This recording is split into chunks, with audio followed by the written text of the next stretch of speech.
Hello, everyone, and welcome to Bxb'S Bits and Bobs episode 45. It's not all going to be about God of War, but a large portion of it probably will be. We have played some other games, but that's mostly it. But today, there's just two of us. It's myself, your host, Ben, EIC of Bxb Games. With me today, reviews editor, illustrious Richard. Illustrious this week. I'm liking the upgrade. Hello. Yeah, what were you last time? I don't remember. I think I was nothing, not even worthy of comment. That's harsh. Well, hopefully you won't drop out a lot because that was a thing on the last episode. Yeah, it's been stable so far since then. Okay, I'm blaming you actually because it hasn't happened with anything else. Like Bxb tech support almost. You know, we're here to find out if you have internet problems. I mean, yeah, thankfully I had Joel with me that time. If you drop out this time, it's just going to be me sort of vamping by myself, which will be more of a challenge. But you're up to that. I could do it, but it's much more fun to talk video games with someone else than it is to just do it by yourself. I thought for a minute I was going to have to go solo because I thought you weren't going to be able to make it either. Joel's on holiday at the moment. Joel's on the first of 3 holidays that he's doing back to back because Joel is a jet-setting motherfucker. I can tell you that much. He's going, I can't remember. He's got a thing with a family. He's got a thing with mates. And then he's going to meet one of my mates, mutual friend, for the Transformers convention somewhere in the Birmingham area. Yeah, I don't get. When you say jet setter. Well, the other ones are abroad. I'm not. I don't know. It's after Cybertron. Doesn't that count as jet set? I mean, that's fairly intergalactic traveler. I mean, yeah, Transformers was never my. Was it ever your thing? It's a bit of a foreign language to me. Yeah. Oh, really? Oh, okay. Yeah. Fair enough. Michael Bay has dissuaded me of that notion, though. I've recovered. So I'll tell you a funny story about that. I don't know if I've ever told you this before. So I, as everybody knows, I work in a certain field, which means I come across lots of geeks on a regular basis. And one of these geeks was very, very, very proud of his full Transformers chest tattoo to the point where he decided to lift up his shirt and show it to me of his favorite character. And it happened to be Bumblebee. But the problem was it was Michael Bay's Bumblebee. So I kind of just went, yeah, all right, cool, like that. You know, when you feel like that person's made a life choice there with a permanent tattoo. I'm talking the whole chest, torso, the thing, giant Bumblebee from the Michael Bay Transformers movies. That's a bold choice. Certainly a unique choice. I suspect there's not many of those in existence. No. But yeah, that's my major Transformers anecdote for the day. I think that's enough when it comes to Transformers anecdote. How you doing, Richard? Anyway, how's things? I mean, obviously, if people are watching, they can see your manliness has increased tenfold recently. Yeah, I'm rocking a beard for anyone that can't see me, and it's good. It's early days, but it's coming on. This is inspired by God of War, which we'll be talking about today. That little game, yeah. That game that some people have played. That little indie game. Yeah, I played that. Saw Kratos with his bald head, beard. Thought, I'm halfway there. I've got a bald head. Let's complete this. And here we are. So there was a time when I shaved my head down like grade 1. Right, really short, and had a big bushy beard. I didn't look like Kratos. I looked like Max Payne from Max Payne 3. Good. That's if I'd worn a tropical shirt, a kind of Hawaiian shirt, I would have looked like I was going to murder people. Like that's cool. That was it. I liked that. The wife less so. She didn't like that. Didn't go down that well. I mean, what you reminded me of, we won't talk about it too much, is Steve Rogers from Infinity War. I think the most handsome beard that's going today, absolutely anywhere, bar none, absolutely rocking it. But sadly, I was really looking forward to talking about Avengers. I thought, Richard always goes to the cinema. He'll have seen it. He'd have seen it in the first week. No worries. Definitely good to talk about that. I mean, I made a point of going to see it when I was on fucking holiday in Wales. But I know Richard's going to... No, he hasn't seen it yet. So I can't even... Well, I would have done. I've had a busy week at work. This weekend... It was almost a lock to see that film, but then Sarah informed me that's the wife for anyone who doesn't know, Mm. informed me that she's working every single day. So Friday, Saturday, Sunday, Monday, all the days I had off, she's in work. So nothing I can do. And Yep, she's not shit even happens. working like regular hours. It's like 7 a.m. till 8 p.m. every day. Damn, that's So, a long day. yeah, so I can't really watch it until she's got a day off. Maybe. Well, you'll have a grand time, sir. I promise. Looking forward to it. I tell you now, 5 stars from me. Like, Good.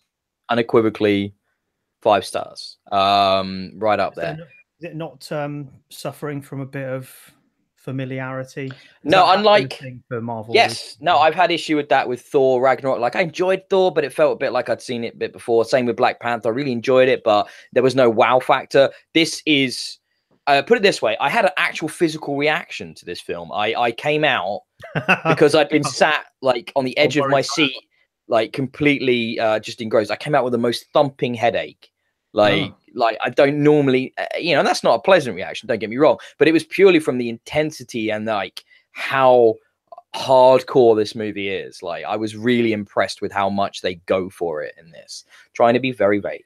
But it's really, really good. I can't wait to see part 2. And now I'm kind of like, what it's done is it's got me excited for like things like Ant-Man and the Wasp, which I didn't really care about. And now, I'm really looking forward to seeing that and stuff. And I'm really looking forward to Captain Marvel that started next year and things like that. So now it's got me hyped again. It's brought back the excitement for the Marvel films. They've done a great job there.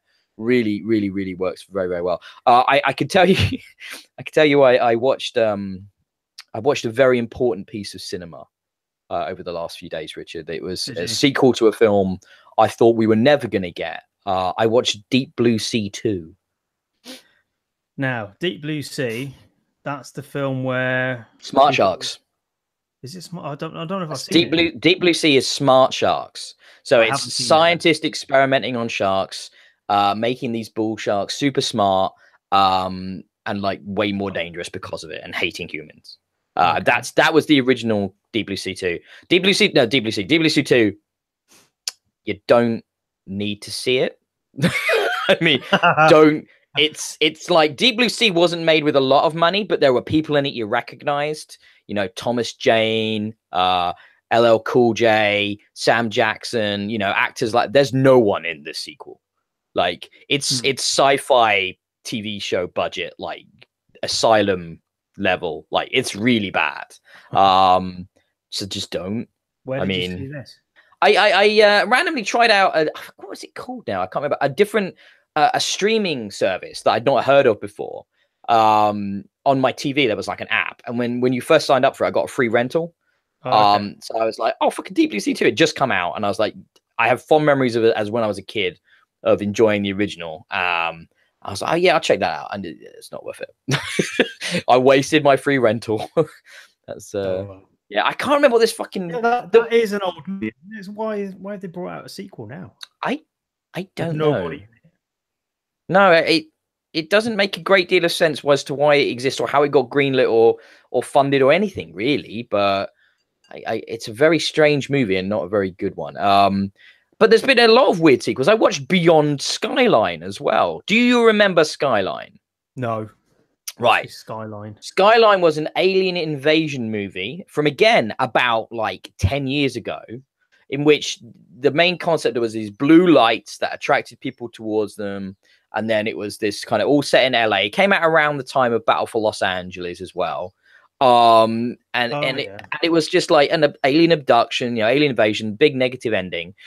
And yeah, randomly got a sequel as well. And actually, this was pretty good. It expanded upon the mythos and the universe and the ideas of it. It's weird. It's a very strangely bitty movie that doesn't make a great deal of sense in places. But that had a couple of people I sort of recognized. It has like half the cast of The Raid in it, Richard. Because at one point they set like the whole third act in like Thailand. So the main character from The Raid shows up doing kung fu shit, fighting aliens, as does the Mad Dog, the bad guy character from The Raid. Like, he's in there because they're all mates. They always work together, those people. And I don't know how they got them, but like they're very good with the kung fu, kicky, punchy shit. But it doesn't necessarily make a lot of sense when you're fighting space aliens. But The effects are pretty good, and it's also that guy from the Purge films and who was Crossbones in the Marvel universe. I don't know if you remember that guy. Purge 2 and 3, kind of gruff, actiony dude, does it well, got a good physical presence. Couldn't tell you his name.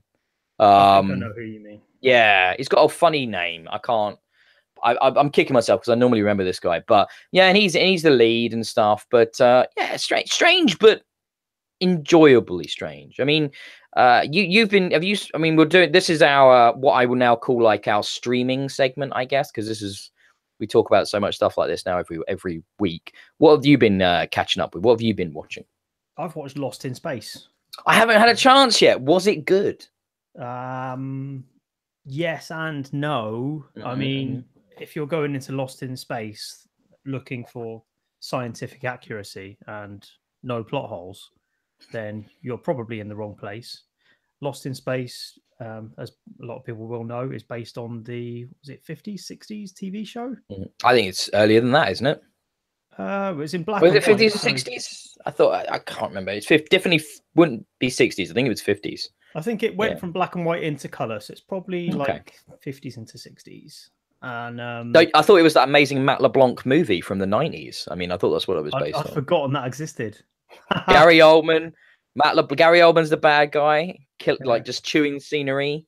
And there's a bunch of other people in it, but I just remember because it was Joey from Friends in a film. I think while Friends was still being made, he made it on the break. Yeah, that's weird. I'd forgotten that existed. Oh, no, it's pretty bad. Yeah, but yeah, if you want a sort of hokey science fiction bunkum series that's about a robot befriending a kid, and you know, what the family do with different challenges on this sort of distant planet that they've crash landed on, it's all right. It's a bit of fun. It's fine. Nothing incredible, but if you remember Lost in Space, it's a worthwhile update. It's all right, not bad. Did you get through to the end of it? Yeah, watched it all. Oh, cool. How many eps? 10, 13, something like that? There are 10. Okay. And it looks like they're setting it up for more. So it's got the usual cast in there. They've turned Dr. Smith into a woman this time. Did you watch the original series? Yeah, like I mean, as somebody deeply versed in sci-fi, I've probably read more about it than I've actually watched it. Yeah. But I am very much aware of its impact, put it that way, and how it was a cultural phenomenon for a moment there. Yeah, before Star Trek and stuff like that. So I'm definitely aware of it and stuff. But now it's a concept the wife doesn't see eye of. So I've therefore not been able to persuade for some joint watching time, as you know how it is. I will, however, recommend two other shows. The Terror. Have you heard of The Terror? No. Right. The Terror is AMC's new thing. The guys who brought us Breaking Bad and Walking Dead and a bunch of other sort of like big sort of headline American sort of TV dramas. And it's set in, I believe it's the late 1800s. And it's about two top of the line ships from that time and their crews who were trying to forge a passage through the Antarctic waterways, so the Northwest Passage and stuff like that. However, it's not just a docudrama, because what happens, these two ships, one of which was called the Terror, hence the name, went on this mission and they never came back. They completely disappeared. Nobody to this day knows what happened to them. So this is a fictional extrapolation with some definite supernatural-y kind of weird, twisted, dark elements to it about what happened to those crews up there in the desolate ice wastes when all the water was freezing around them and what went down. And at the moment, I'm 2 episodes in, and it's just very, very atmospheric. Clearly, lots of money has been spent on the sets. And it's a great cast. You'd recognize like everybody in it, though. Lots of British actors. Don't ask me to name names because I'm bad at that. But really compelling stuff. Like it's on a weird channel. It's on like I think it's part of the BT TV subscription thing. It's on the AMC channel itself, though I think that's also available through other providers. But it can be a bit difficult to work out when things are on that. But no, from watching it, I've really, really enjoyed that. Actually, it's been really, really, really good. That sounds interesting. That sounds like I'd enjoy that. It's different, it's period. Because I don't have BT, I'm gonna have to see where I can get it. Yeah, it might be tricky. It might be a wait for a streaming service or box set Yeah. situation on that one. And the other one was Marvel's Runaways, What's which this? right. Well, this was a Hulu made TV show adapting the comic book series Runaways from Marvel, which was originally written by Brian K. Vaughan, which is one of the biggest names in comics working today.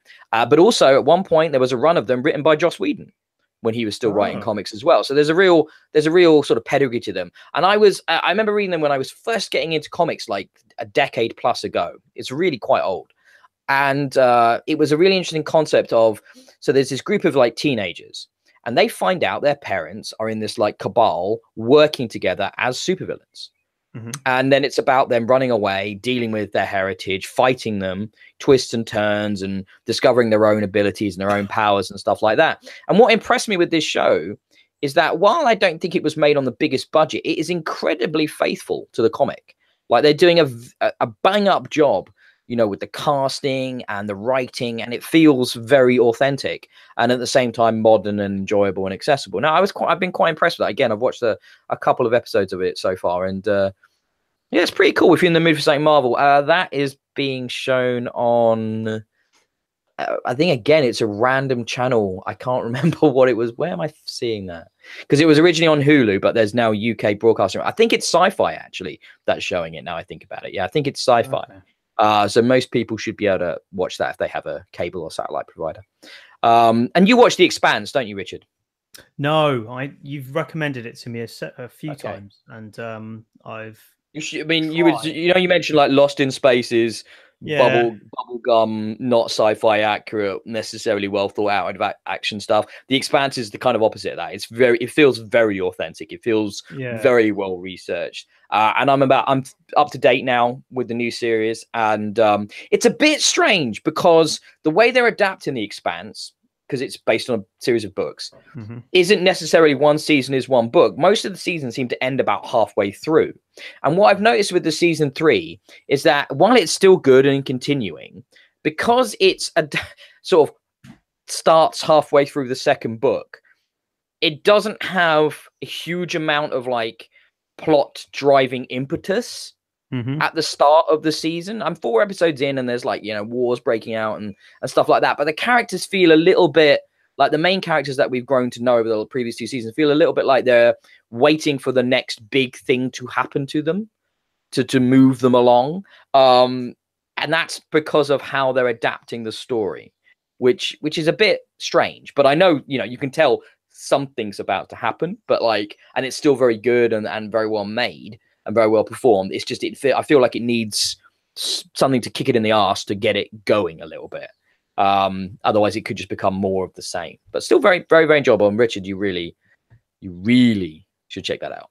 Like big time. I'll have to watch it on my own because Sarah hated it. I think just too slow to start with. I think so. Yeah. My view of it was colored by every 3 minutes. This is crap in my left ear. So I'll try again on my own. It's the one that annoys me is when they give you the look and you're like, oh god, she's clearly not enjoying this. I'm gonna get it in the ear later about how I've wasted her time watching that crap. Oh fucking, I'll just turn it off then watch it by myself later. What's the point, you know? It's like whenever I try and turn, I really like Silicon Valley, right? My wife absolutely fucking hates it. So whenever I put that on, she just gets up and leaves the room. And it's just like, all right, okay. I guess I'll watch something else then. Cool. Jesus. Right. Yeah, she finds that form of humor really uncomfortable and, you know, not enjoyable. Whereas I find that thing where she'll act as judge on what you choose, but you've got to choose. Yes. Yeah. 100%, mate. You have to come up with a suggestion, but then it's wrong. Yeah. Oh no, I'm not in the mood for that. Oh no, not that right now. And she's, well, why don't you pick something? No, you're in charge of the TV. I cook dinner. You choose to what you want to watch. It's fucking. We also it's the modern problem. Trust me, it's not just me and you. I've spoken to other friends and they have exactly the same problem. Like the negotiating of what you can watch. But then the other thing I've noticed is there might be a show that she's not like immediately interested in, but if I watch 2 or 3 episodes, she'll get hooked. And then she's like, well, why can't we binge the rest of it? Because I'm not always a fan of binging. I actually quite like watching TV in a fairly paced out way, you know, and, you know, ruminating on the developments and stuff. Some TV works bingeable, but other stuff I like to pace it out. And yeah, and then all of a sudden it's like, I want to watch the next one. I want to watch the next one. I think didn't like it. Wait, what? You moaned at me when I tried to put it on. So I'm the opposite. If I like something, I'll watch it non-stop. I watched. I haven't put it in the show notes, but I watched Judd Apatow's Love on Netflix recently. Oh right, any good? That's the one with Gillian Jacobs from Community in it, isn't it? Yeah. I don't know if you like it or not, but I absolutely fell in love with it. It's 3 series, and I watched them all in about a week. Who is Silicon Valley? Is that Judd Apatow or is that Mike Judge? I always get those two mixed up. I can't fucking remember now. But it's another one of those sort of guys who's famous for the comedy serialization thing now and big films and stuff like that. But yeah, you don't watch Silicon Valley, no? No, not seen it. You'd fucking, as somebody who's on there up on tech, mate, you'd find that, I think, interesting, and I find it weirdly relatable. Like, because I look at some of those characters and I see parts of myself in it, and I'm like, oh god. Yeah. Thankfully, I'm not that mental. Or am I? Probably I am. Yeah, okay. In denial. That's fine. I haven't talked about my holiday yet, but I want to. So the local elections came and went. We normally tell people to make sure they go out and vote, but local elections are it's a more difficult one to win over, isn't it? In people's minds. Yeah, people don't engage with politics anyway, really. But local elections are that step down from, national sort of political events. People don't care, do they? It doesn't have any real impact, they think. But to me, they think it doesn't, but it's actually in many ways more important. Well, yeah, and even if it's not important, if you do take that view, my feeling is it's a perfect way to send a message, then, isn't it? With no impact, if that's what you think. Mm-hmm. And I always say to people, like, the status quo, but even honestly, right, since I started voting regularly, I don't know, like 10, 12, something like years ago, I don't think the person I voted for has ever won. Ever. Like, but I nearly didn't go. I will admit, Richard, I nearly didn't go and vote in these local elections because I was feeling a little bit, just massively disenfranchised with all of it right now, just feeling incredibly low about where everything is. And I think a lot of people really struggling to get themselves to vote when, it feels like the majority are no longer even being listened to. There is a massive feeling of, well, what's the fucking point, But I did. And, I voted one way. They didn't win, but I was super happy to see my second choice, as it were, take back the council in my area away from the Tories. So I was really happy about that. I didn't think that was going to happen. Yeah. Super happy, though. How did it go in your area? How was... Exactly the same. Yeah. Exactly the same. So I was there for the count in Plymouth this time. That went on to about 3:30. So counting, verifying, rechecking, lots of that going on. Took a long time.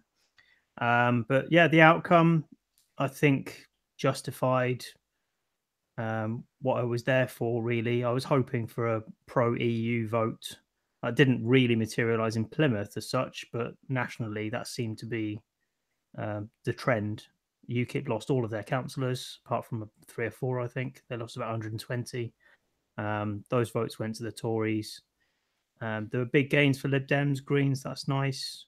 And Labour sort of level pegging with the Tories in a deadlock situation. But in Plymouth, Labour did win the council and took it off the Tories. So, yeah. That's the result, man. That's the result. Yeah, so we both had very positive results in our respective areas. It was great to see the Lib Dems take it here because Cambridge showed just how anti-Leave they were in the referendum. We were one of the most against it in the entire country. So yeah, I think having the council vote went very much pro Remain, very, very, very strongly. But it's committed now, isn't it? I don't feel there's any coming back. You never know. But yeah, it does. I'm a Labour voter, and it does sometimes hurt me, doing that because of Corbyn's stance. But I've discussed this in the past, and I can see where he's coming from, because there is a very deep-rooted socialist reason to not be a part of the EU, and it's nothing to do with immigration or any form of racism or anything like that. It's just about the devolution of powers. And that's where his stance on it comes from. And I can respect that. I used to feel the same, but as I've got older, I've swung much more for being for the European Union. I think it does a lot more good than it does bad. So it's going to be an interesting rest of the year, especially for the economy and for society. And this is what happens when Joel isn't here. Me and Richard talk about politics. So it's an exciting video game podcast you're having right now, guys. But I always put in the top of the description for this podcast, we will talk about whatever we damn well please. So just a chat. You're free to listen. Just a chat. Or you can fuck off. I don't mind. Seriously, if you vote Tory, fuck off. Some of them are nice, actually. Some are nice. Yes. I mean, for example, I've got my local Tory MP, Heidi Allen, is one of the nicest conservatives I've ever met.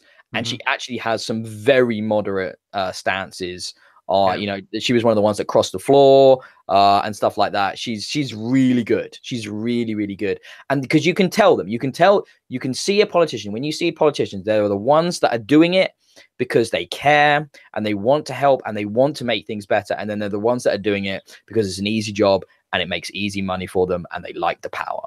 And she's definitely the former. The problem is so many conservatives are the latter, and that tars the whole party with that, because a lot of the ideas in conservatism aren't necessarily negative. It's just that they've been taken that way by the type of people that have been drawn to that party.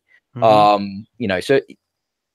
yeah, it's bullshit. The underlying concept of what they want to achieve, it's not bad. But the way they go about it sometimes, yeah, you're right. And that's why politics is hard, man. That is why politics is hard, and that is exactly why people have problems grasping it and caring about it, because the goalposts and the lines constantly shift.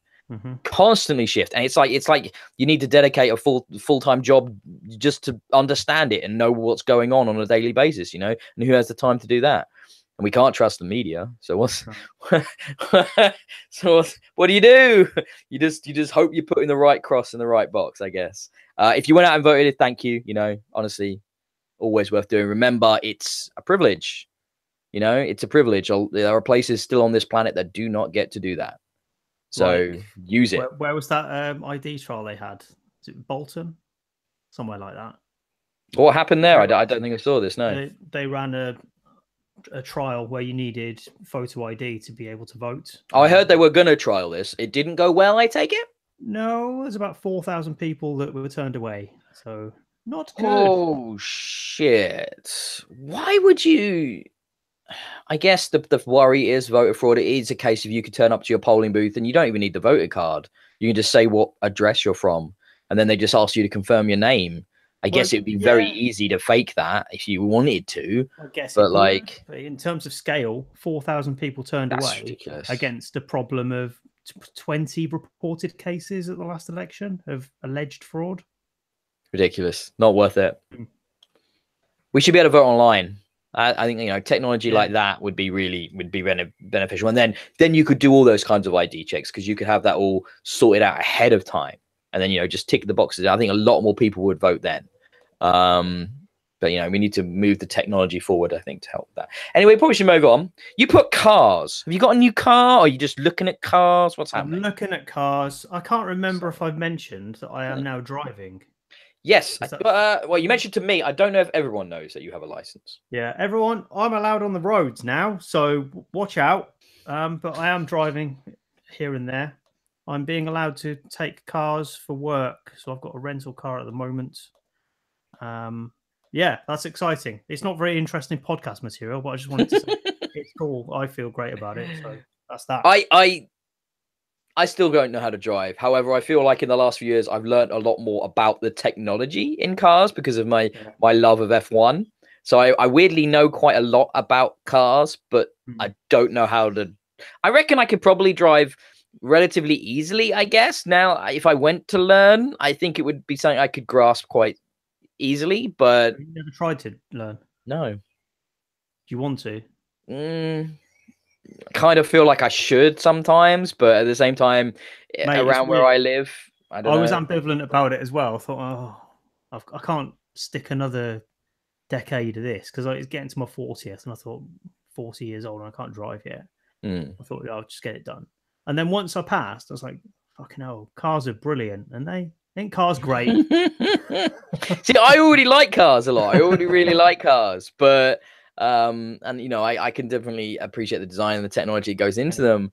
But I don't know. I'll just play Forza, man. It's close enough. It's really not. No, I don't. I mean, they've had those weird competitions, haven't they, over the years with video games? It's like where with Gran Turismo and whatever, like guy gets really high play, and can they transfer those skills onto the track? Yeah. Usually not, I think. But fair enough. No, I should. The wife would like me to, definitely. But I like getting lifts everywhere, Richard. Why would I give that up? That is nice. But yeah, it's talking about Forza. It is scary when you get into a long journey driving yourself and you think, actually, there is no pause button now.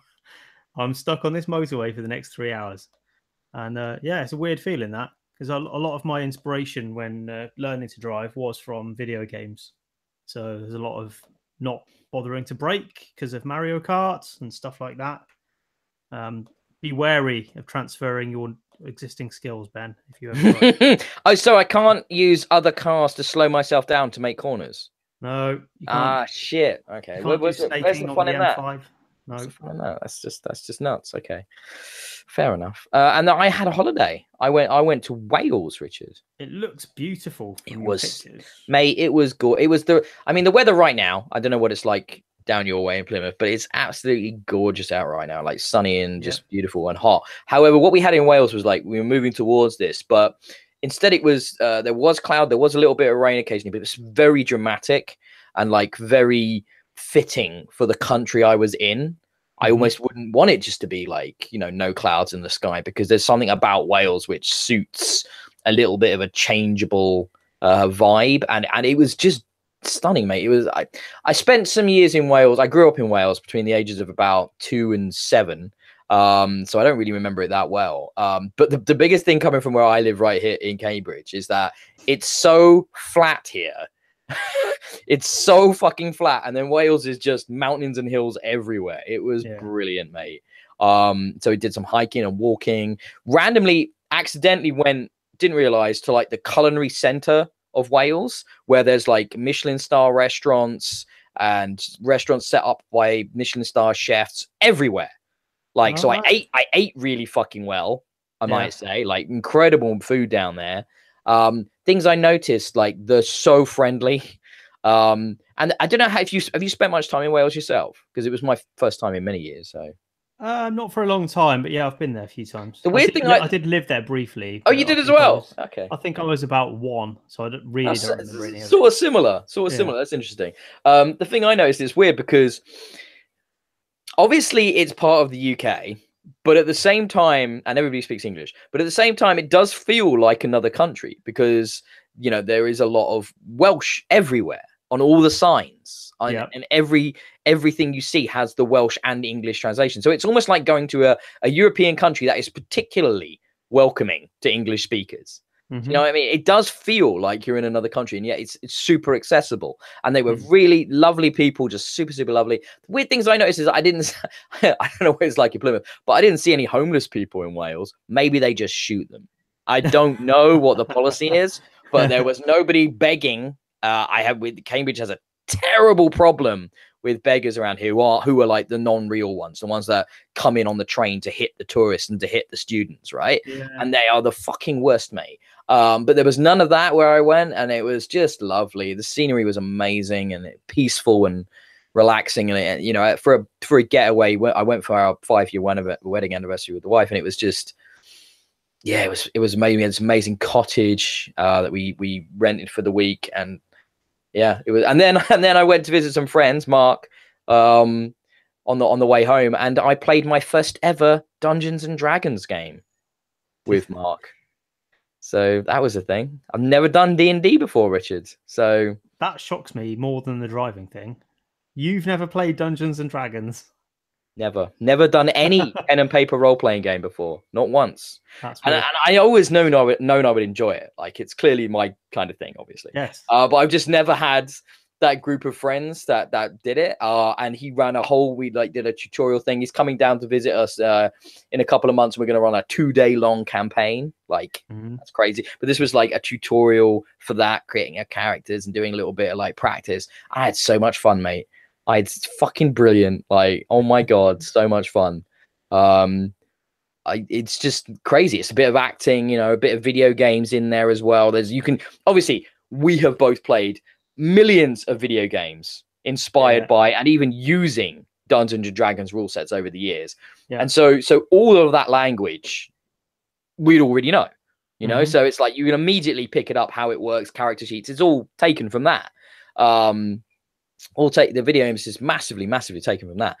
So it was easy for me to pick up. And then I started getting in the role-playing spirit and, talking and acting like my character would and stuff that I created. And it was fucking brilliant, mate. If you've not done it, it's such a creative and fun outlet. I haven't done it. I haven't. I think you'd really enjoy it as well, mate. As a gamer, you like your role-playing games. I reckon you'd flipping love it. I'd be self-conscious about it, to be honest. I think I would be self-conscious. Why would you be self-conscious? All the acting and but everybody's doing it, and nobody's a professional actor. The only person not doing it kind of is the dungeon master, but they're doing it for all the NPCs. Yeah. So it's kind of like they're doing it as well, and it's just like everybody's in the same boat. I created a half human, half elf called Gerard. I called him Gerard because I was inspired by Gerard Way, the lead singer of My Chemical Romance. And I thought, I'm going to make like this really douchey emo arsehole character. Yeah. And then he kind of just became this like super non-affected guy who was just like not bothered by anything. Just sort of like such a dude, just a nihilist. Yeah. Like just didn't, at one point I was trying to rescue this guy and I had to roll for like calming him down. He was all freaked out. And I rolled and I passed it and Mark goes to me, so what do you say to him? And I just went, I look at the guy and I go, man up, and that's it. And he's because I rolled really high. He just like it passes, and then Mark goes, oh yeah, because you seem so calm and collected and not bothered by everything. He chills out. That's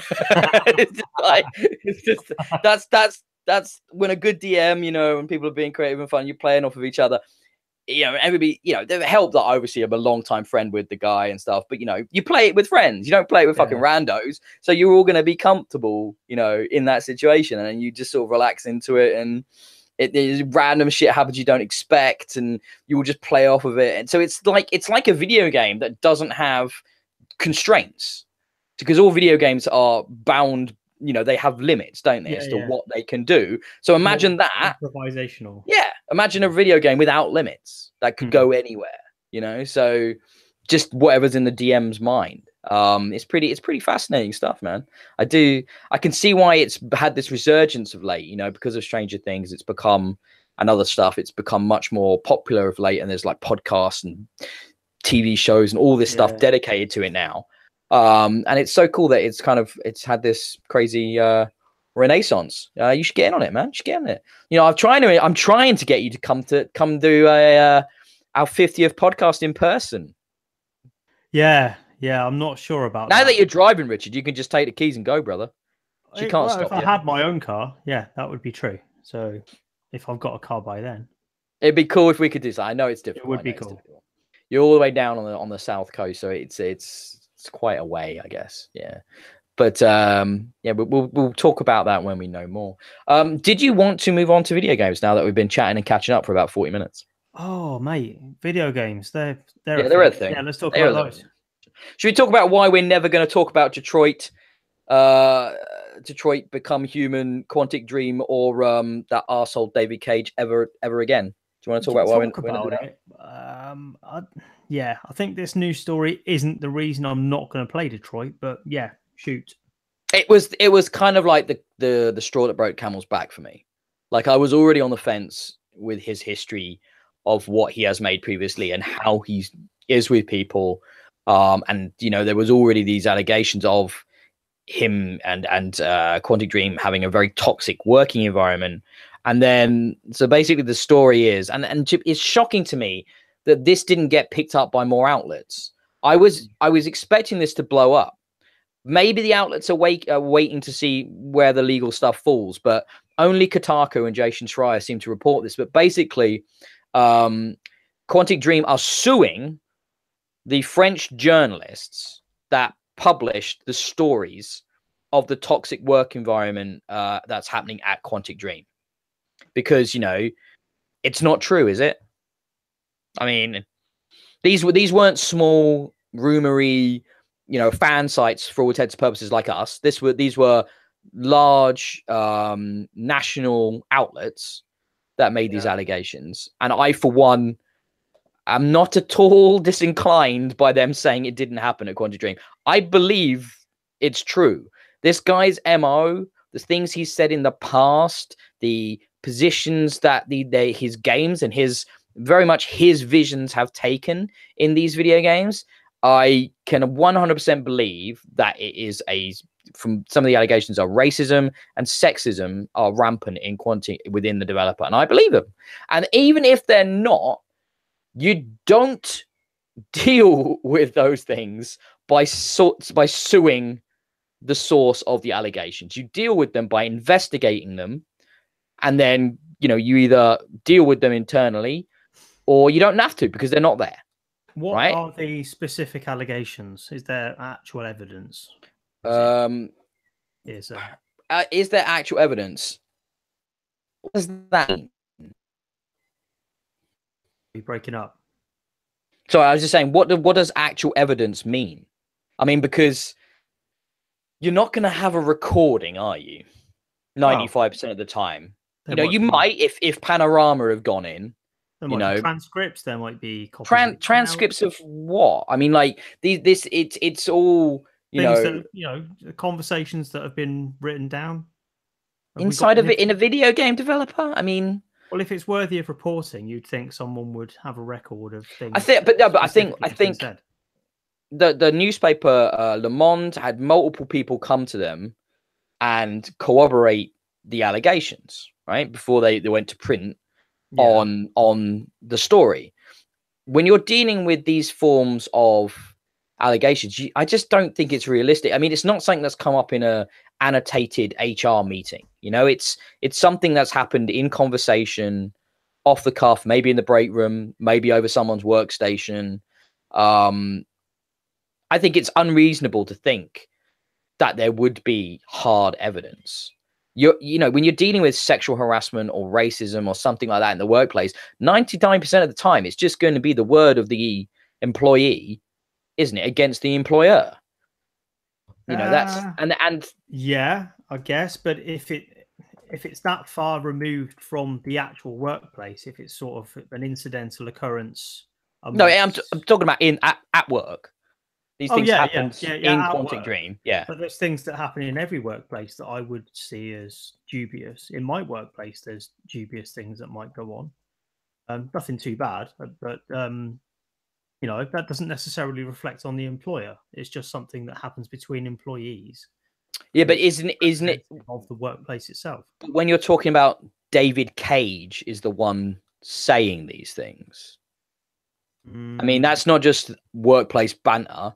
It's your top boss saying inappropriate things about, for example, I think one of the things that they're quoted in the Kotaku article is sort of racial slurs aimed at Polish people, you know, and the person was from Poland who he was talking about, you know, and it's kind of like,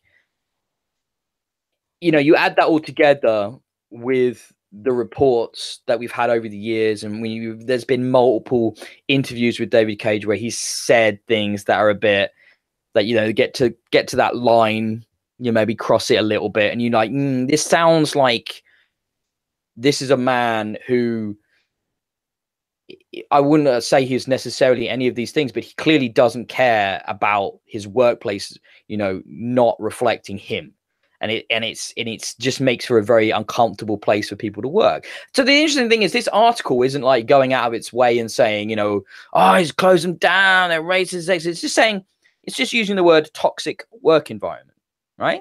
Which means which you could take a few different ways. Richard, I'm surprised you don't think of this as something a bit more, considering the problem the video game industry has been having of late with, you know, the horrible environment it is for women to work in, how difficult it is for sometimes minorities to work, and find, you know, how the developers are churned through the problems with crunch. You know, there's discussion at the moment about, you know, should developers unionize, you know, should they get more protection? Look, don't get me wrong. I'm not trying to deflect away Downplay it. from No. or downplay what might be the case in this workplace and other workplaces. If there is a culture of homophobia, racism, whatever in Quantic Dream, then absolutely that has to be addressed. And it's good that it's come out. If that's the case, all I'm saying is, if there's not really any clear evidence that that is the case, I would tread carefully. I have just as much of a problem with false allegations as I do with. I've just in that way. I've got a quote I'll read from the Kotaku article. The 3 media outlets had collaborated on this story, speaking to former employees of Quantic Dream and publishing their articles simultaneously. They listed a number of accusations against the studio, alleging that Cage and Fudemire, apologies for that, I don't know who that is, but it's clearly a French employee, created an unhealthy culture for employees. Le Monde reported that the studio's management had made inappropriate sexual and racist comments, bringing up one incident where Cage reportedly saw camera surveillance of a burglary and asked a Tunisian employee if the burglar was related to him. You know, so that's key in it. Yeah. The thing I have, the biggest problem I have with this, though, isn't so much. I mean, obviously, it's a big problem if it's true. But do you think it's right for Quantic Dream to try and sue these publications, to sue these outlets?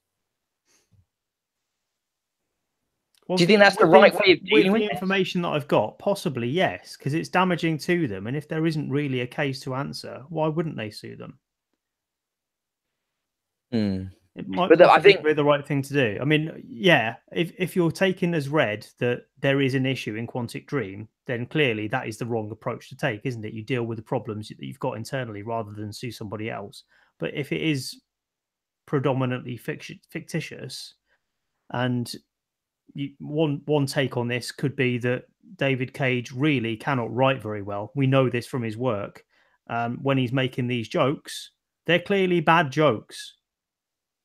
So whether it's a toxic working environment or just someone who isn't funny, it depends on your perspective, doesn't it? I mean, perhaps my judgment of this has been colored recently by how prevalent this problem seems to have become within the industry. And I think the problem I have with this is that it's so easy for these studios, because of a lack of things like unionization or support groups or things like that. It's so easy for these things to get swept under the rug by these developers, that, you know, if you don't feel like you trust your HR department, or if you feel they're completely ineffective and just going to ignore your claims, you're not going to go to them. You know, you're just going to suffer in silence, and these problems become worse and worse and worse. And I hate to use the old adage, if there's smoke, there's fire. But I feel like multiple allegations around the same studio to multiple publications wouldn't exist unless there was a genuine reason for them. Well, yeah, but nobody likes David Cage. He is a divisive character. Yeah, but these are people that worked there. This isn't just the media having a go, you know. Oh, I know. I don't mean in the media. I mean, as a character, he doesn't seem very likable, does he? No, he might be a nice guy. I don't know him. But it's not. But that obviously doesn't excuse anything. No, it doesn't excuse anything, but it might explain why he's been targeted. You say there's no smoke without fire. There's lots of allegations. That may be a reason why people don't like him. It's easier to accuse someone you don't like. But maybe they don't like him because he's a racist, sexist piece of shit. Possibly. I mean, you know, it goes either way. I mean, but basically, what we've decided. Well, I decided this, but I'm hoping you guys agree with me. Is that until, you know, one way or another, these things are sorted out, the truth comes out, or the allegations, the suit is dropped, I don't feel like I want to cover any of his output, or him, or the studio anymore on BXB. Can we? And we've talked about their games quite a lot in the past, you know, because of how, you know, Joel was just talking about them the other day because he played them for the first time, didn't he? But I think from now on, we don't. Well, okay. It won't be a hard thing to avoid because I don't like David Cage games, regardless of the politics around them. I didn't even play the demo because of this shit. I know they put the demo out. Yeah. No, I've not bothered. I think the last demo I played I think I played the demo for Beyond Two Souls, but that wasn't very good anyway. The demo for Heavy Rain I played, and it kind of ruined the game because you can't really. Didn't ruin it because I still enjoyed Heavy Rain, but you can't take sections out of games like this and not spoil them. It's just it's like watching an overlong trailer. You're taking a big chunk out of the final experience for yourself. So, I mean, it's not worth playing the demo anyway, in my opinion. Yeah. Anyway, goodbye, David Cage. So I think that's the last we'll talk of that. Let's talk about some games we've been playing and reviewing and stuff. I just saw you put on the show notes Shadow of the Colossus. I purchased it because it was on sale. I have yet to play it. So I saw it was 20 quid. I was like, go on then. Yeah. I can do 20 quid. I'll take a punt. I made a point of just doing one of the Colossi this evening. And I bought Celeste as well, so I've done a couple of chapters of Celeste. Ooh, I like the look of that. I will pick that up. I'm waiting for it to be in like a sale or something. I don't know what platform I want to get it on. It is on sale. It's on sale now. On what platform? Xbox. You see, I'd rather get it on Switch. Really? I think that'd be a really good on handheld. It would be. I kind of thought, well, I'd want some achievements. So I got that is the fucking the forever problem. Like now that I've got some sources for Switch code and stuff, it's like the two things that hold me back sometimes is that achievements and can't capture video. It's like, damn it, I have to write these things. God damn it. It would be cool on Switch though. Yeah. No, talking about written things though. Talking about written things. Did you read my review of Manticore Galaxy on Fire? No, I haven't read anything. Shall I read it? You suck. It's not even very long, Richard. I don't write long reviews anymore. So, I think you write them at all. Why did you write this rather than video? Because it's on Switch. It was a Switch game, wasn't it? Oh, okay. Yeah. See, when I told Richard about this, I said I got a code for Manticore Galaxy on Fire. He went, did you just make that name up? Because it sounds like a made up name. Which I thought was quite funny. And it does a bit. It does sound like let's put some words together that sound kind of cool. Manticore, Galaxy on Fire, and it's like that does kind of work. So the thing with this is it's a weird thing they've done here. So Galaxy on Fire is a pretty long running iOS game series, right? So this has been going for fucking donkey's years in iOS standards, like really quite a while. From at least I think it was probably the iPhone 3G was when the first one showed up. And I remember them because they were really impressive technical games that were, you know, visually very, very nice to look at on your phone device. Like impressive that they were able to do them. So they're these kind of space flight combat games, as you were. I wouldn't call them open world or open galaxy because they're definitely not in the same scope of, say, Elite or No Man's Sky. But they're quite small environments that you go into, and it's quite segmented. However, they do look lovely. And so they've brought this series over to the Switch.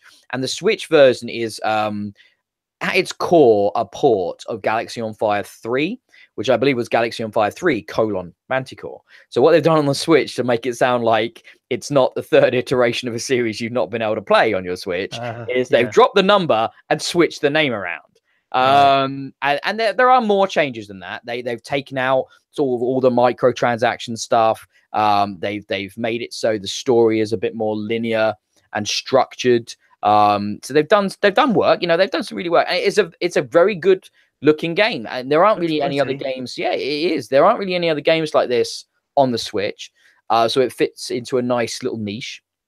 And, you know, the combat feels good and your ship flies around very nice. It's very arcadey and you have lots of different weapons you can get and customize.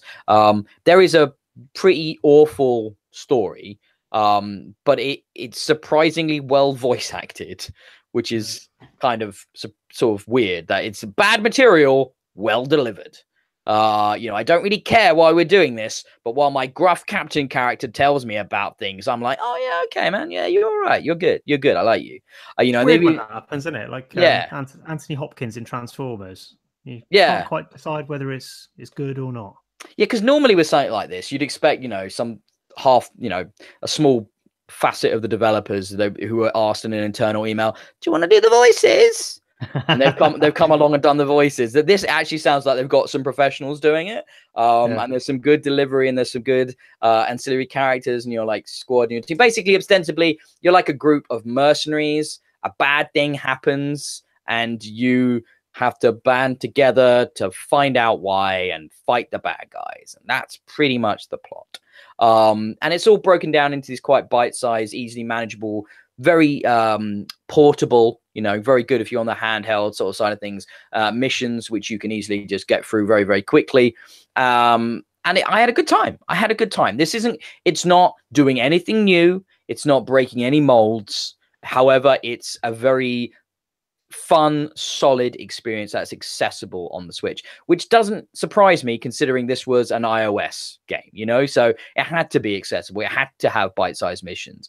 There are some weird elements where you can tell they've pulled out things like microtransactions and collectible sort of things that, you know, would equate in like leveling up. You basically just level up every couple of missions, so it doesn't seem to really do much. It just gives you more of the currency, which you obviously had to have grinded for if you were playing it on the iOS version. And then there's also this thing where you can go into the environments after you beat the mission and do like a free roam explore of it and find more collectibles, of which there doesn't seem to be any actual use. So it's kind of like, you can go get these collectibles, one of 3 tachyon beam particle cannons, and you're like, great, what does that give me? Nothing. Cool. Why am I doing this? The only reason to do this exploration bit is that there are these ship blueprints which you can collect to unlock new ships. That's worth getting, but that's pretty much the only thing in those weird free roamy bits that I could work out. But look, I played it almost entirely handheld, ran really nice, it looked really good. It has a resolution bump when you play it docked. It goes from the 720p to the 1080p, which is kind of normal on the Switch. Though not all the indie games do that. Yeah, it's cool, man. It's cool. I think it's like $20, something like that, 15 quid. And if you're looking for something a little bit different, you fancy a bit of space combat that plays, you know, very well, looks really nice. Give Manticore Galaxy on Fire a go. Interesting. Well, we're in a bit of a lull, aren't we, Switch-wise? There's not much out, so yeah. Well, we just had the re-release of Donkey Kong, didn't we? Tropical Freeze. I'm not a big Donkey Kong fan, but I know there was a lot of people excited about that. I would like to play that, but Christ, how much is it? 50 quid? Is it? Fucking hell. It's about 50 quid. Wow. I played is it Donkey Kong Country? I played that on I took my SNES Mini with me on holiday. Yeah. And one evening, me and Leah, while we had the fire roaring next to us, we sat down on the TV, plugged in the SNES Mini, and we played some Donkey Kong. And it's probably the first time I'd ever actually sat down and played properly Donkey Kong. And it's a platformer. Yep. You know how I feel about those, Richard. It's not a very good platformer. Some people would argue it is. I think there's a big Donkey Kong fan base out there, isn't there? But it was fine. I don't know. I suspect people like the idea of it more than the actual game, because that is not a good video game. Okay, fair dues. But yeah, so that's come out, hasn't it? But I mean, I wish I could fucking talk about it. I'm playing a very cool little Switch game that I'll have a review up for on like Tuesday, which is very different when it comes to what you'd expect to see on a Nintendo console. And it's just very indicative of how much more open they've made this platform than any of their previous. That this could be a game on the Switch that I believe is a Switch exclusive or a Switch and PC only exclusive game from a little indie developer, and it's super adult. But no, I look forward to talking about that on the next show because so far it's pretty good. What? I mean, I can't say anything. It's so fucking annoying. I hate embargo so much, Rich. It's so fucking stupid, man. Let me talk about your game. I like it. I'll say good things. No, I'm not allowed. I better talk about something else as well because you've only got one thing on your list, really. So, right. Battlezone. Battlezone. Fucking who would have thought this would be as fucking brilliant as this game is? Seriously. Good, man. I played it a lot on VR, which you mentioned in your review. But I mentioned how jealous I was. Yeah? Yeah. Like, I can only imagine how cool that game must be in VR, man, because I had so much fun playing it on the Xbox. It was awesome. I mean, they could have done something so basic, right? So obviously Battlezone is this like early 80s, original Battlezone, early 80s vector graphics tank combat game. Everybody's seen Battlezone, you know, everybody knows what it is. I loved it as a kid. And it's just fun. It's still fun there's a classic mode is in this Battlezone, so you can sort of play that as well. However, this new one, it's got this kind of crazy, almost like roguelike hexagonal based massive story campaign. It's got huge amounts of varieties in enemies and in weapons and in power-ups. It's got it's got a great visual style, fantastic music. Like, who fucking thought I would have loved the music for Battlezone? But really, really good music. And it is perhaps a little pricey, I think, at about 30 quid. Which is maybe a shame, because I think if it was maybe £5 less, £10 less, they'd sell so many more copies.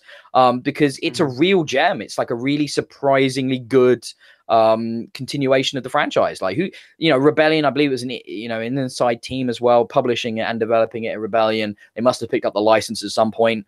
And it's flipping brill, man. Like, tell me more about the VR version. Is it just what I played, but with the awesomeness of, you know, being in VR?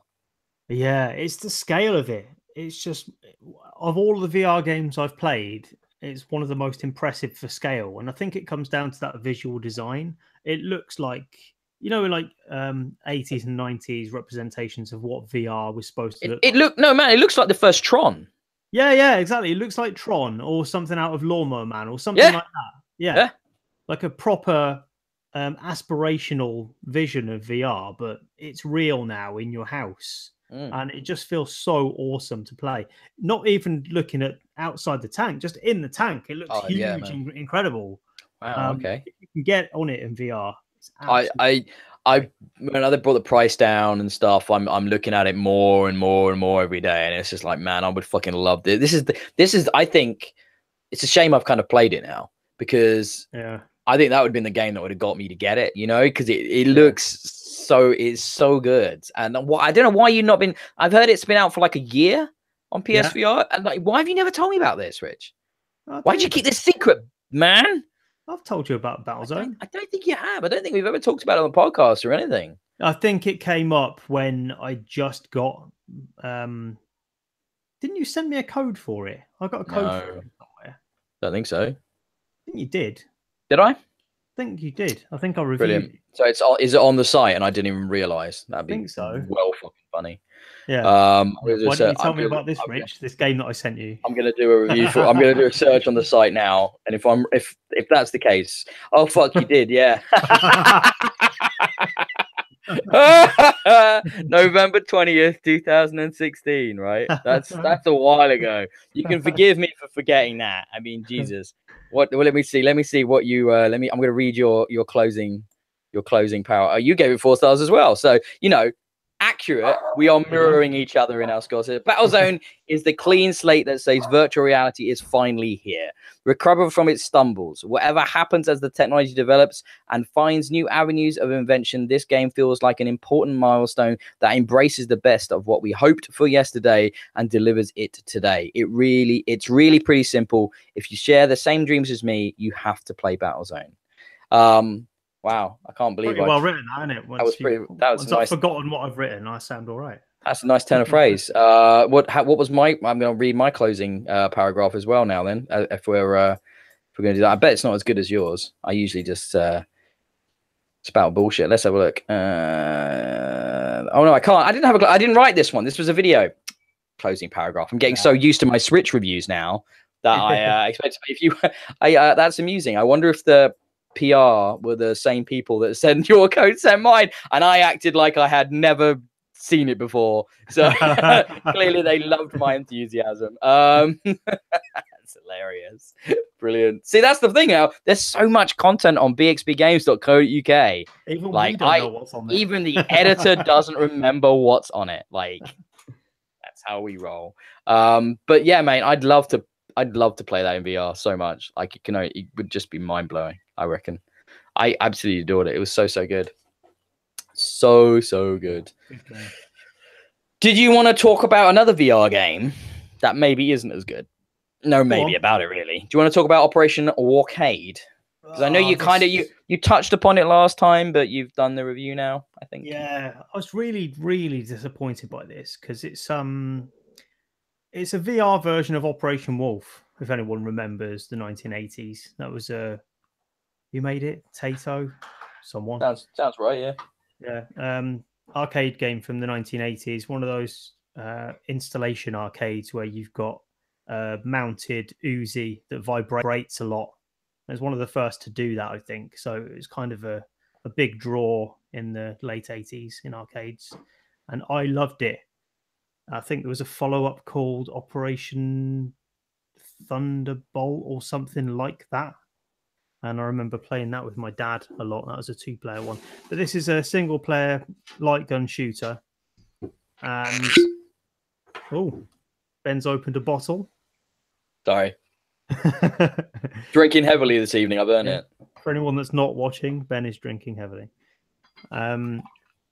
Yeah, Operation Warcade is a VR version of Operation Wolf from the 1980s. And you have a light gun. It's originally a 2D sideways scrolling shooter. So enemies appear different depths within the background. So there's people off in the distance, people that jump up in front of you. And they're all really well drawn, lots of character. There's hostages that you have to rescue, women in bikinis, men in shorts, weirdly, in battle zones. And you're supposed to save them and shoot all the enemies around them, blow up tanks. It was really good fun in the late 80s to do that. And it had this real visceral sense of damage. Everything that you shot had proper explosions and recoil, and the vibration of the gun just felt awesome. It was a really great experience. So I suppose looking at it 30 years later, or whatever it is, I thought, well, how can they build on that? And the obvious way is to put it in VR and put you in that experience. You think, well, surely that would be better, but no, it's not. There's loads of things that this game does wrong. Its first misstep and its biggest misstep is to simulate the experience of playing Operation Wolf in the arcade rather than the experience of just playing Operation Wolf.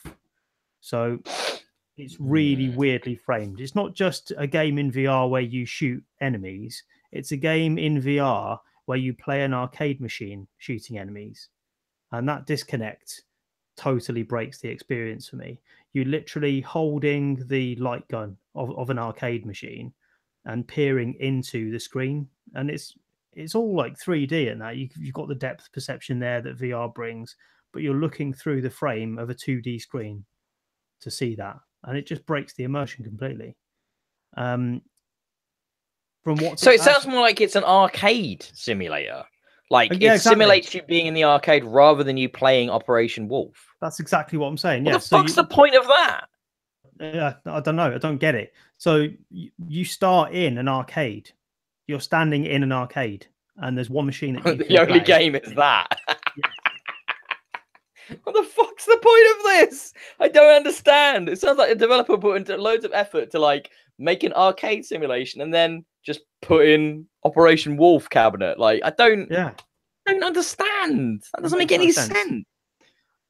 That's so weird, man. Okay. Yeah. So what I wanted from it would be for you to just be in the world of Operation Wolf. Yeah, of course. Have some depth perception there, so you can see these enemies, these well-characterized enemies, jumping up in front of you and have them right in your face. But you don't get any of that. Not only is it just you play an arcade, they've limited the depth of play so severely that it feels even more shallow than a 2D game from decades ago. So no longer do you have these well-drawn sprites of characters jumping up right in front of you. They're all kind of on a similar plane in the distance. They don't have any features to speak of. There's no character there. It's all just faceless drones that run from left to right or right to left. You shoot them, the round ends, then you pick another one from the arcade cabinet's menu screen. And it's really, really dull. Even the upsides of it's got lots of control options to its credit. So you can play using dual shock, you can use the move controllers, or the correct way to play is obviously using the aim gun controller. The main benefit of the aim controller so far is how it manifests itself within the game world. You can see the gun moving around in your hands as you hold it and manipulate it. That's not the case here because you're literally just holding a fixed gun on an arcade machine. So you might as well just be using any other control method for all the difference it makes in game. And it just feels there's so many backward steps here, missed opportunities that could have built immersion rather than take it away. I don't know, it might just be nostalgia, but I feel like the original was much better than this. Disappointing, man. It seems like the developer had a love, and I mean a love, for playing that game like you did in the arcade. Yeah. And has tried to translate that rather than the game, I guess. That's a peculiar choice. Okay. It is a really weird choice. Whether they would have been up to doing the job, I don't know, but they've gone down the wrong route even trying it. So I can't recommend it, I'm afraid. Okay, I'll move on to one I can't particularly recommend either. Now, one of my favorite publishers, right? One of my favorite publishers in the business today is an indie publisher. You know them, Richard, as well. Tiny Build, right? Yep. So they put out games with an incredibly striking visual style. And I don't mean it's the same style, but every time they put out a game, it always has something unique about its look. You know, think of Mr. Shifty, think of The Final Station, you know, think of Party Hard, right? Sometimes, though, the games they release are perhaps just a look. Like, to me, that kind of sort of would be how I'd sum up something like Hello Neighbor, which really let me down. And this new game that I want to talk about, which is Phantom Trigger. It's got a great neon-drenched pixel art style to it. It's absolutely awesome to look at, right? It's got a fantastic soundtrack. You know, the style is oozing off the screen.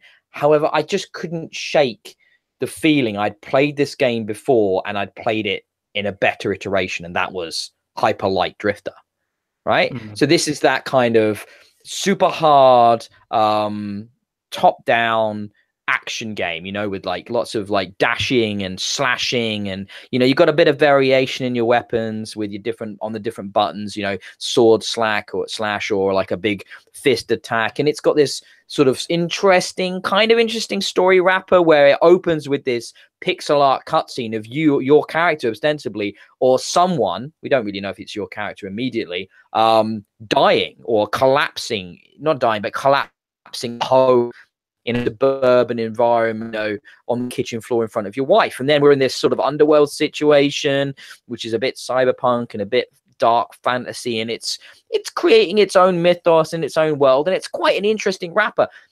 It's just the gameplay. It's just not, it wasn't that tight. It wasn't that exciting and compelling. I found some of the enemy not necessarily their look, but the way they behave was just more frustrating than challenging.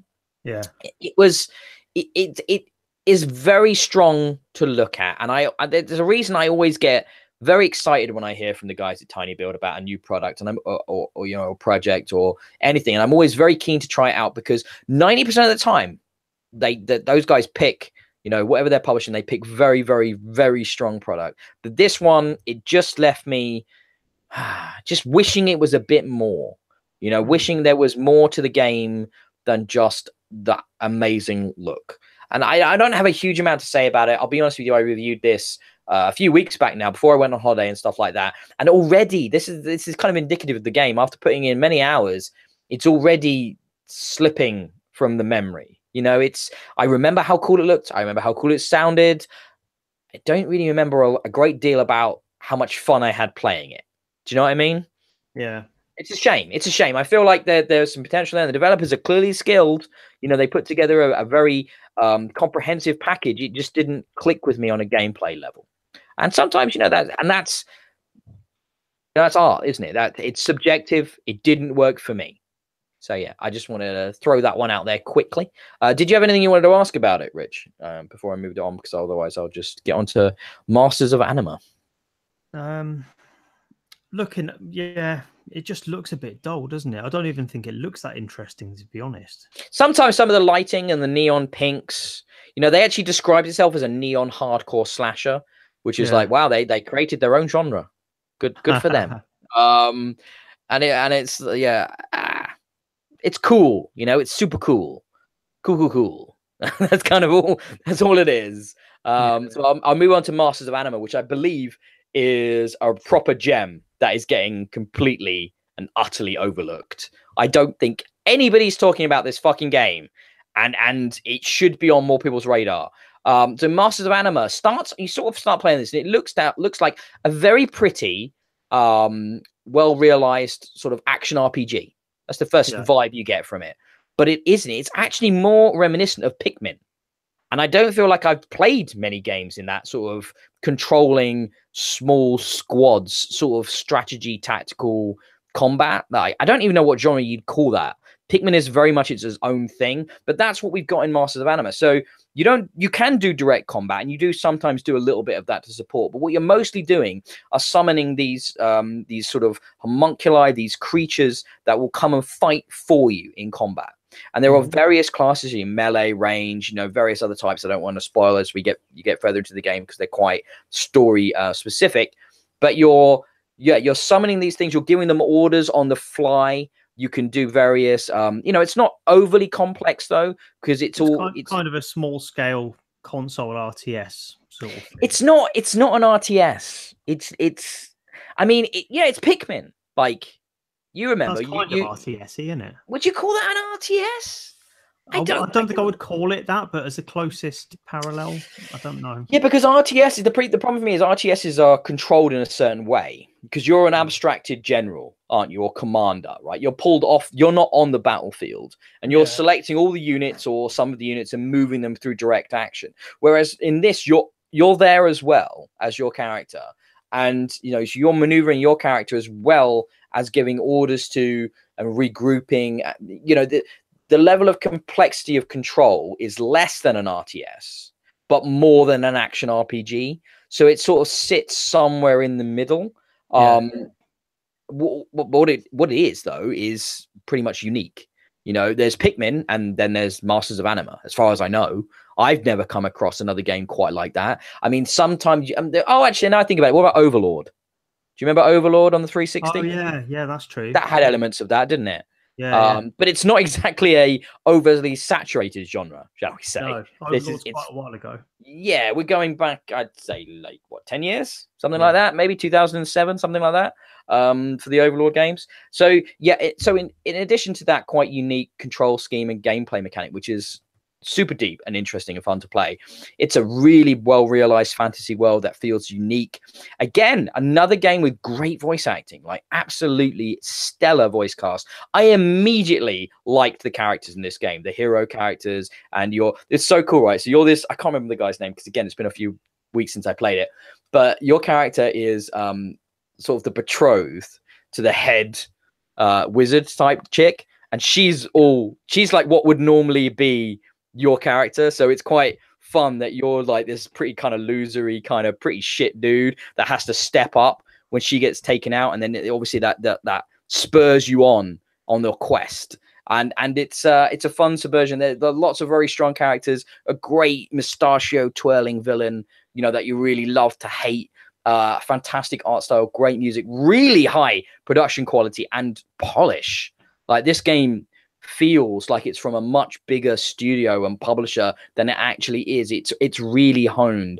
Do you have any questions? Because again, it's been bloody weeks since I played this, so I'm trying to remember the lesser details and stuff like that. All I really want to say though is that if you're looking for like an RPG, action RPG experience that's a bit different, that might challenge you in ways you don't expect, and yet will draw you in and really pull you into its story, and with likable characters, Masters of Anima is excellent. Like, what did you play really on? excellent. Xbox. I want to say Xbox. I think it was the Xbox. I'd have to bring up my review. I play so many games on so many things. I believe it was. Let me just check. Because it's on. Yeah, it's on Xbox. Yeah, on Switch, played on Xbox. PC. Yeah, the Switch version came out a bit later. I think it would be, well, let's be honest. What game wouldn't be at home on the Switch? I want to play everything on the Switch, so it would work quite nicely on the Switch, I think. Yes. You're right, Rich. Oh, we are having technical difficulties with Richard, it would seem. He has muted, and now he's unmuted himself, but he seems to be doing things. He's moving the camera. It's all very action-packed. Live podcasting, people. That's what happens. Sorry, I'm back now. Right. You all good, sir? You all good? Yes. Other than the platform, any other questions?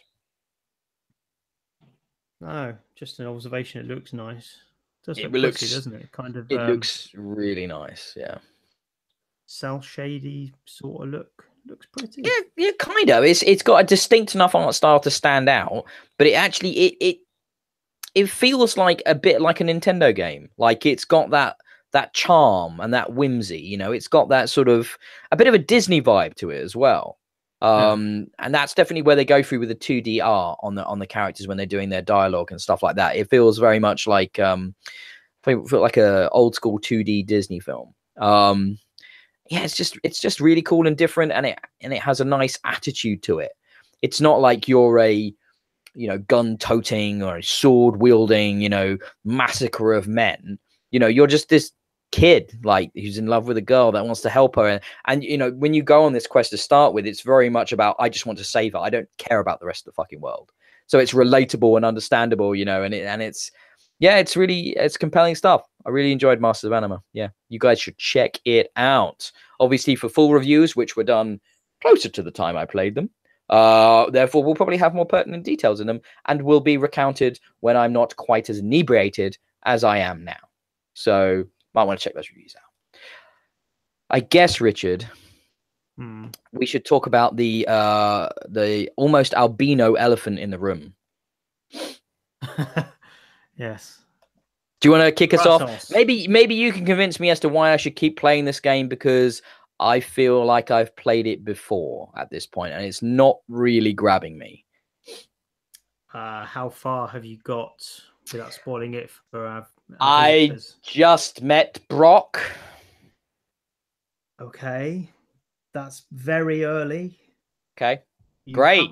More of this. What's your experience of God of War? Enough to know I wasn't a fan. Okay. My view is that this captures everything good about God of War and gets rid of all the embarrassing stuff. So there's no sex. I can see that. Games. I can see that. Yeah. There's no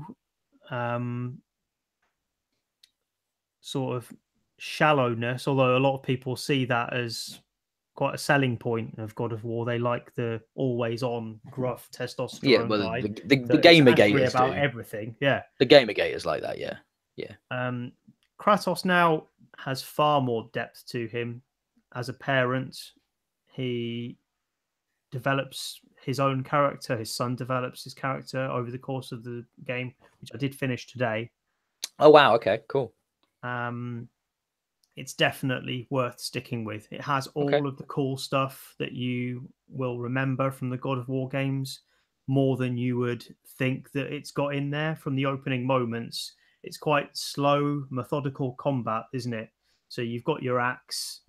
There's a bit of a Dark Souls vibe to it, where you're waiting for attacks to happen so you can dodge them and get your opening and circle around enemies.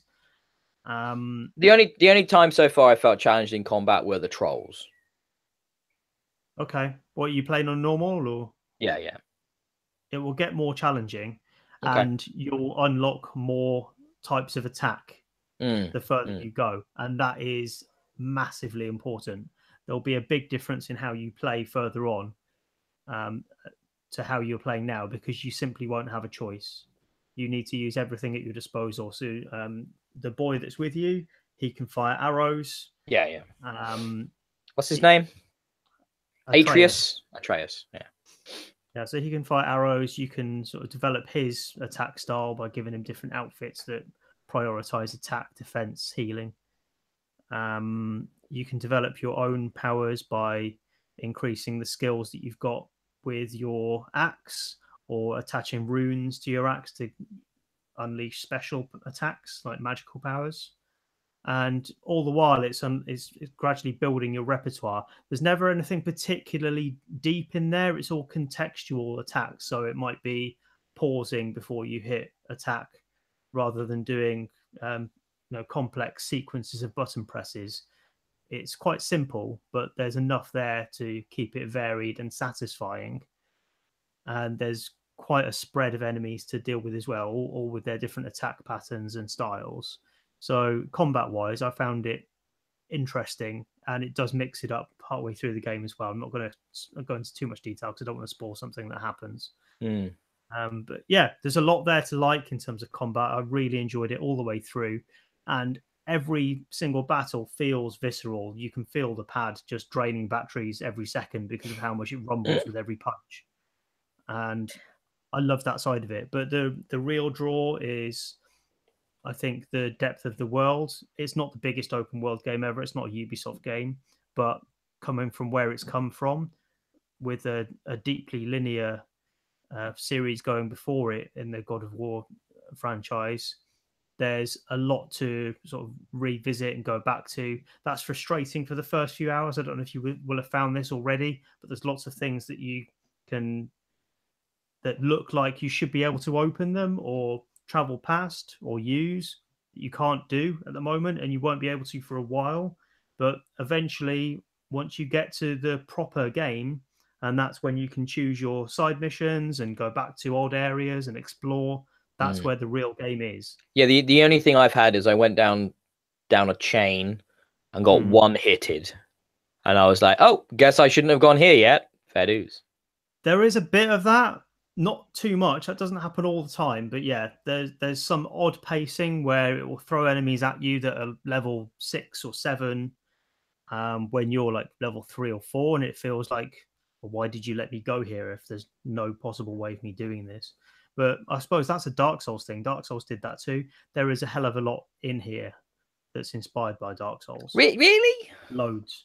Yeah, I'm not feeling that yet, but okay. There is a lot. So the feeling of safety when you start hearing one of those dwarves.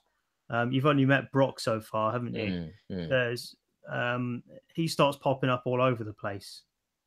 So like the blacksmiths in Dark Souls, where you can hear them chinking on the anvil and you think, finally, somewhere safe. This does that. As I say, a lot of the attack mechanics feel lifted from Dark Souls. It's very similar. Even the way you smash barrels and crates and carts, it looks visually quite similar to Dark Souls. There's a lot of influence in there, even down to the armor sets and how you can upgrade your armor and choose different loadouts and different sorts of perks within your armor. It's very similar.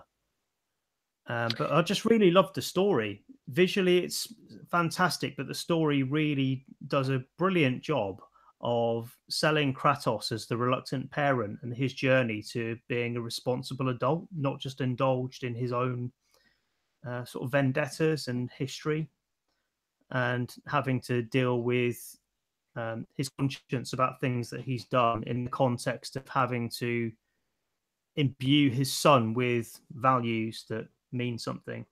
And he starts to have this realization that perhaps the way he's done things isn't the best, and he wants his son to take a different path. It's really, really well written. And it's constantly drip feeding this story to you throughout the journey as well. It's not just cutscenes. Everything is just seamless. I suspect you're going to think my criticism is absolutely fucking insane then. Go. It just feels like another first-party Sony game to me. And by that I mean it's another Horizon, it's another Uncharted, it's another Last of Us. It's another quasi photorealistic art style, which they are all starting to look the same to me. Horizon, God of War, and Uncharted look far more alike than they have any right to. And that makes it. I like to play games that are different. I guess that's one of the things I love about games. Now I think about it. That's why I like people like Tiny Build, like we were talking about earlier, that they have, you know, there's so much variety, so many different directions you can take visuals, and yet those all just look, they all look the same. They all look amazing, but they all look the same. And it's kind of like the problem with the Marvel movies or the Star Wars movies. It's like, they're great. There's incredible amounts of money on that screen, but where's the creative diversity? You know, yeah, God of War has good, pretty intricate combat depth, and that's what's setting it apart. Horizon had an incredible open world. The Last of Us has, sorry, not The Last of Us, we'll talk about Uncharted, has fantastic cinematic storytelling, you know?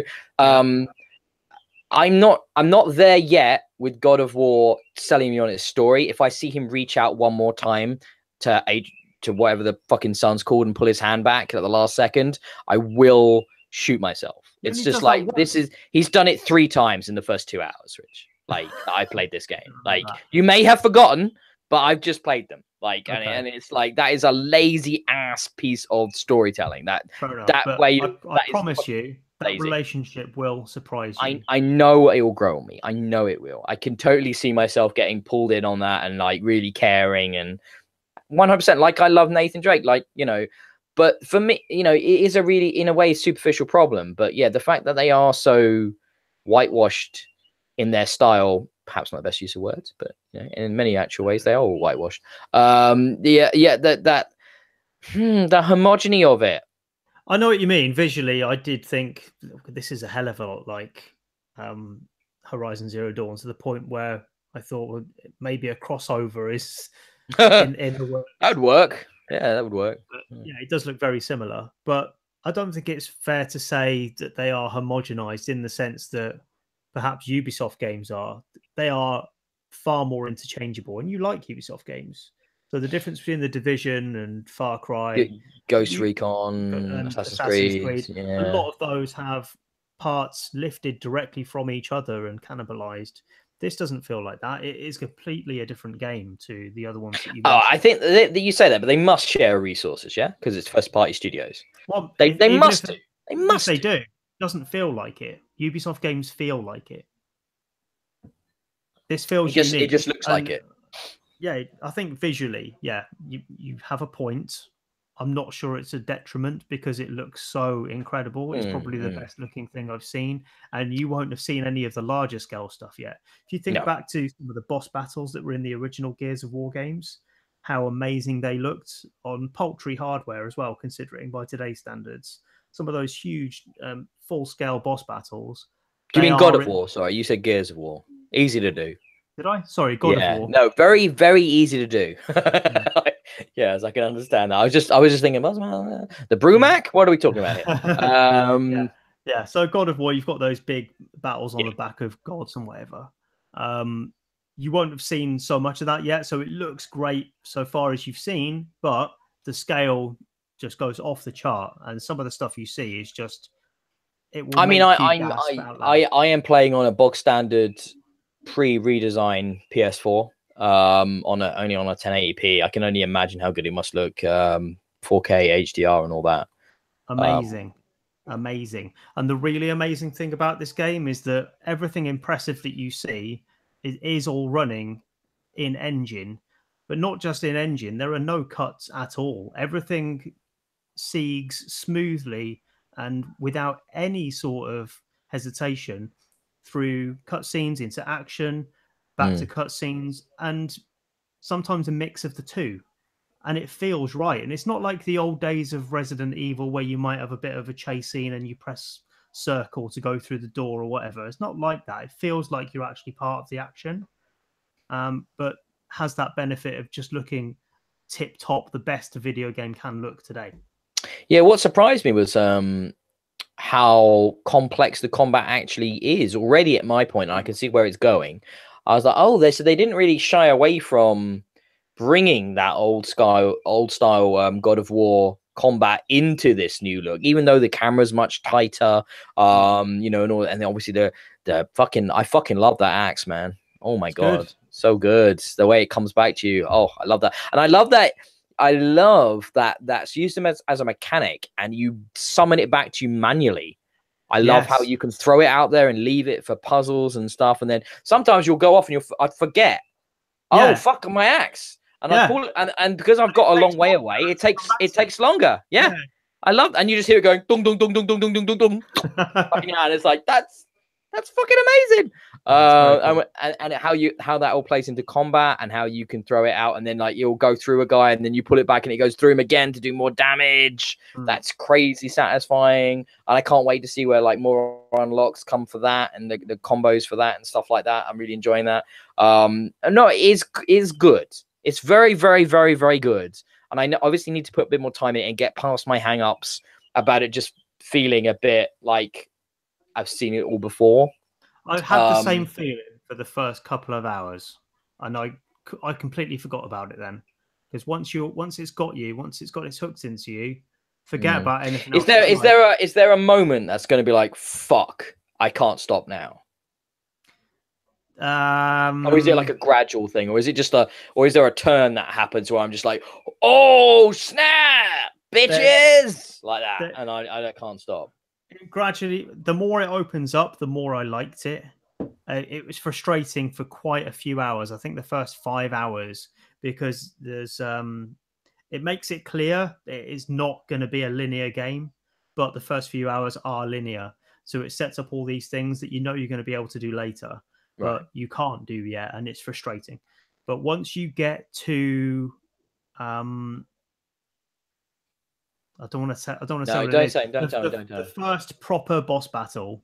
Okay. When you get to the first proper boss battle, you will think, Jesus Christ, I have to finish this game. Okay. And from then in, it's just incredible. Down to clown. I will keep pushing. I mean, time permitting and stuff like that. I've got a busy few weeks ahead of me. But I will keep trying to put a few hours in every whenever I can around reviews and whatnot. But yeah, it's an impressive change of direction. I'll give them that. Like, who'd have thought? You know, 5 years. You can see the 5 years on the screen, can't you? Oh yeah. I mean, that's one of the kind of testaments to that. Whereas I don't think you can see the 5 years on when you play Sea of Thieves. Put it that way. No, this is the startling thing, because even side missions in this game, they're not the traditional side missions that you expect, just reusing assets and bumping up playtime.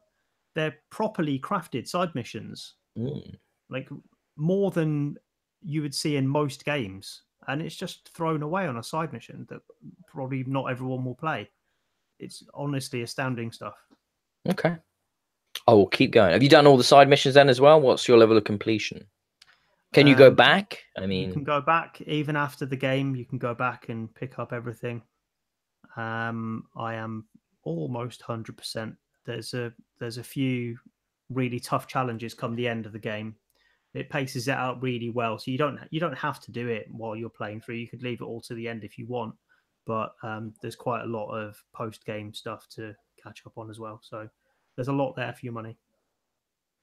Okay, I'm convinced. I will keep on going. I don't want to fall off of this like I have. Well, like I did say, Hellblade. I'm finding the gameplay in this a lot more compelling than that. So Hellblade was a similar game for the first few hours of this. At least it feels similar because there's not that much to the combat. Relatively, it does build up over time, but Hellblade was quite a simple combat structure. I enjoyed, but it was simple. This has a similar level when it's introduced to you, and I didn't think it compared that favorably, but once you've got the full repertoire, yeah, definitely worth sticking with it. Awesome. All right, well, I will. I think we're coming to the end of the show. I just wanted to mention, Richard, next month is E3. Just putting it out there, brother. Clearly we'll have probably the next episode we'll do some predictions and stuff and talk about what we're hoping to see at E3. I am already excited. I have my time off work booked, so I can do as much coverage as is humanly possible for the website and for YouTube channels and whatnot. Excited as always. I think it's going to be an interesting year, Rich. I think because we've got that Plus, we've got the X, we've got VR on PlayStation. So where do they go? What's going to happen this year? Yeah. I don't know There's about going to be any hardware announcements. What you mean is VR on Xbox. I don't think there will be. I don't think there's going to be. I don't think there will be. I think Xbox needs to double down hard on games for a start. But I follow communities and stuff, console game communities, or various ones across the internet. There's been a lot of super negative stuff around Xbox and its lack of games or perceived lack. It's a big problem. I think the perception is worse than the reality. I think that people don't understand how hard it is to make a video game. That Microsoft greenlit a bunch that got canned that you'll never know about. Scalebound is always brought up, and it's just like they would have killed it for a reason. They killed it because the ambition probably didn't match the reality of where that game was at. And therefore, the reality is, got put in the hole. You walk into a store, and on PlayStation, you've got God of War, you've got Shadow of Colossus, you've got a bunch of stuff. Well, Shadow of Colossus is a remake, no, but I mean, Uncharted, it's a better Last of Us 2. I mean, I'm really looking forward to State of Decay 2. I'm really looking forward to that. That's coming out at the end of this month.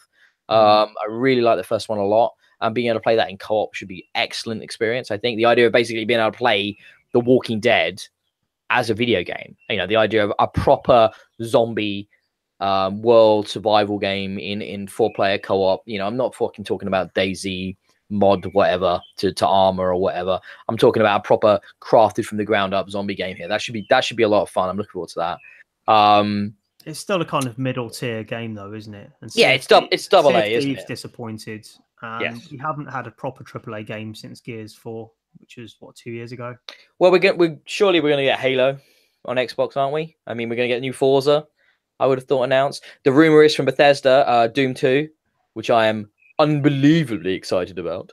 But there's some potential here for some really, because we're getting late gen now, aren't we? We're getting 5 years into the console. They'll be talking about the 6th year at E3. So it's kind of like we're getting to that point where the power will be home, the developers will be comfortable, that the longer cycles, the 5-year development cycles like we had for God of War are starting to come to an end. That we're going to see things from Phil that he would have greenlit when he first came on, which are only now maybe going to be getting finalized. I think what we're also seeing in general from Sony and Microsoft and the other guys is that they're reluctant to announce things so far in advance because problems happen.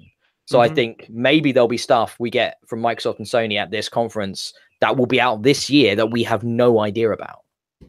So I'm excited. There's lots of things that have the potential to excite me. I'm interested to see what Remedy do. If that's a new Alan Wake, I will be very happy. I think that's it will not be. I will bet you right now. I would agree with you. I would fucking love a new Alan Wake or a Quantum Break 2. I, like you, think Quantum Break 2 is massively underrated as a game. Like that is a really good game. Yes, that final boss fight is shit, but the rest of the game is fucking awesome. Right. It was so good, man. It was so good. But no, I would love an Alan Wake 2, but I just don't think we'll be that lucky. So they either announce a release date for Crackdown 3 or they announce its cancellation. one or the other. They cannot cancel Crackdown 3. I would certainly hope not. I still want to play that, man. I have such fond memories of the first one. Outside the bounds of possibility, though. They really haven't shown enough for me to be confident it's a real game. No, me neither. Just a lot of promises and hot air. It's sounding like RDR2 is actually going to come out this year. Sorry, Red Dead Redemption. My bad. Yeah. It's really like we're at this point now. Rockstar is new trailers, same date. I feel like they really fucked themselves hard if they didn't bring it out now in October. So that's sounding like that's actually going to happen, which is pretty exciting. We're going to see some Beyond Good and Evil 2 game tech. I think that started to show. Do we think that's ever going to come out though? Like If it does, surely that's next generation. I don't know. They've been showing gameplay tech now. There's a few videos knocking around. Do you think maybe they were waiting until Eve and his lot could confirm that they weren't going to get bought out by Vivendi? Possibly. Yeah, they didn't want to show their hand before that, perhaps. Yeah. And we might get a date. The thing that always Bethesda always excites me because they will announce stuff that will be this year. That is confirmed. They've done that the last 2 years. So I think we could get something really cool out of Bethesda. They are a bastion for single player experiences. It's all about that now from them. So I'm hyped for that. Well, Doom 2, for God's sake, please announce that and say it's going to be this year. I would lose my fucking mind. So that would get me super excited, or X enhanced or PS4 Pro enhanced. It's gonna be beautiful. That would be cool. We need to see Metroid 4 as well. We need to see some of that. You reckon? I think we might be a bit early on that, kind of like Shenmue early or Final Fantasy 7 early. Yeah, they've announced it. I think it's probably still going to be some way off, but they want to show what it looks like. At least we've just seen a logo so far. I think it'd be weird for them to just brush over it, but they have said actually Nintendo are only going to be really talking about stuff that's out this year, so maybe not. Right, fair enough. Anyway, we're gonna probably do this next time. but we digressed a little there at the end of this podcast. It's been very nice having it just you and me, Richard, like the olden days. It's been lovely. Romantic. But it'll also be nice in a couple of weeks or so time when we get Joel back in as well, telling us about his holiday. I'm sure his multiple holidays. From Cybertron. That's the one. That's the one. So that's been episode 45 of Bxb'S Bits and Bobs. Please head over to iTunes and subscribe. Please head over to our YouTube channel. Like I said, lots of new members on YouTube recently. So hello to all you. If you've checking out this podcast for the first time, that's really, really awesome. I'm more drunk than usual, but hey, don't let that, hold that against me.